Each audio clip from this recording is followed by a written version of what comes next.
Empezamos la unidad correspondiente a función cuadrática, donde vamos a aplicar muchas de las cosas que vimos en la unidad anterior. Una función cuadrática es una función distinta de la lineal que ustedes vieron el año pasado, cuya gráfica era una recta, porque en esta función la x aparece elevada al cuadrado. Esta que está ahí, y igual x cuadrado, es la función cuadrática más simple, llamada parábola matriz. En realidad, una función cuadrática completa, no como esta, sino más completa, se puede escribir de tres formas en general. De dos, seguro. Existe veces que se puede escribir de una tercera. Esas tres formas son la llamada forma polinómica, que tiene la forma de un polinomio y es y igual a por x cuadrado más b por x más c. Fíjense que es el mismo tipo de expresión que buscábamos cuando resolvíamos una ecuación de segundo grado, igualándola a cero para llegar a aplicar la fórmula resolvente. Otra forma es la fórmula canónica, donde la expresión es y igual a por x menos h, todo eso al cuadrado, más k. Y otra fórmula, llamada fórmula factoreada, que se llama así porque la operación principal es una multiplicación y que es y igual a por x menos x1 por x menos x2. x1 y x2 están vinculados con lo que ya vimos. Lo que vamos a tratar de ver ahora es qué características tiene la gráfica de una función cuadrática y vamos a empezar después a ver qué significa el valor de A, qué significa el valor de B, el de C, el de H, el de K, el de X1 y el de X2. Ya no vamos a hablar de pendiente como se hablaba en la función lineal, porque acá el gráfico no va a ser una recta, así que la pendiente va a estar cambiando permanentemente. Sí vamos a poder hablar de ordenada al origen, porque la parábola o la gráfica de la función cuadrática va a terminar cortando al eje Y en algún punto.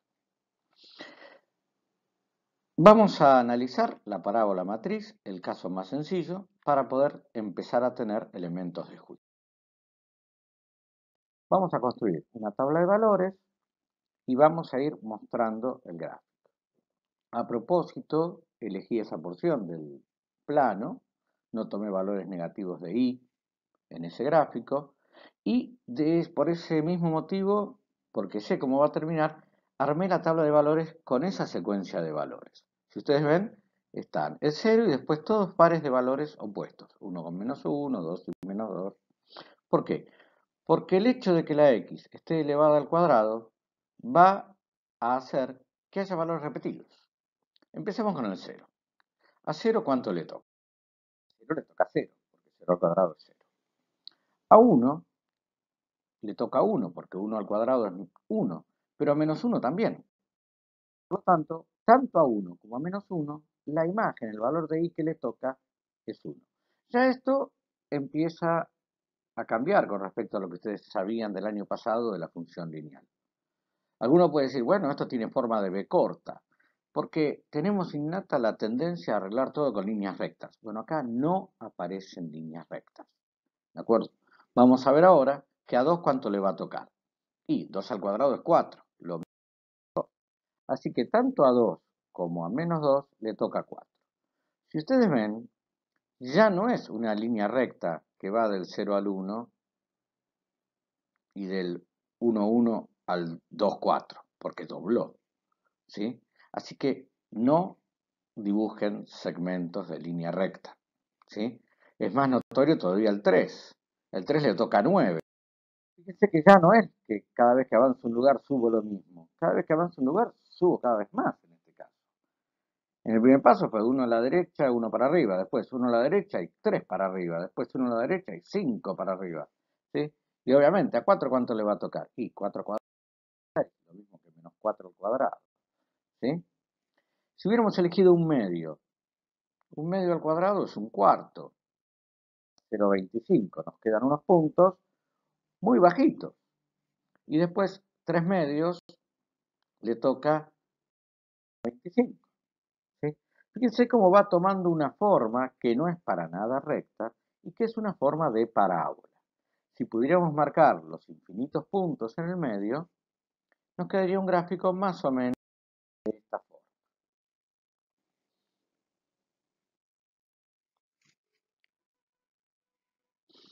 Observen que en ningún momento se trata de segmentos de línea recta.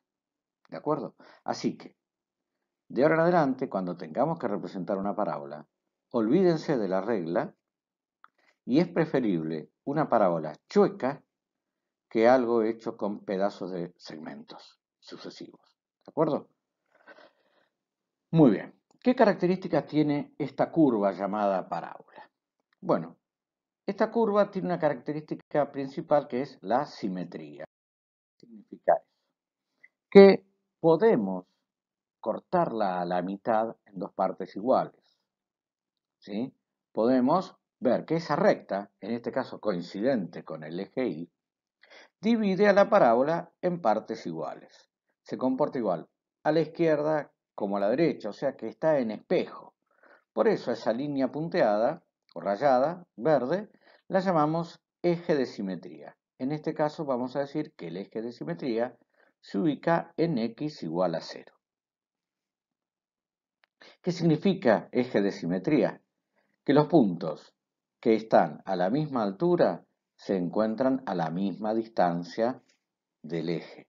Por ejemplo, a menos 4 le toca 16, que está a 4, el menos 4, 16, está a 4 unidades del eje de simetría. Bueno, del otro lado, el simétrico es el punto 4, 16, que también está a 4 unidades. Y así va pasando con todos los puntos, ¿sí? Todos los puntos tienen un simétrico, que son los que están marcados ahí, menos 1. Hay un único punto que no tiene una pareja, que es justo el punto donde la parábola y el eje de simetría se cortan.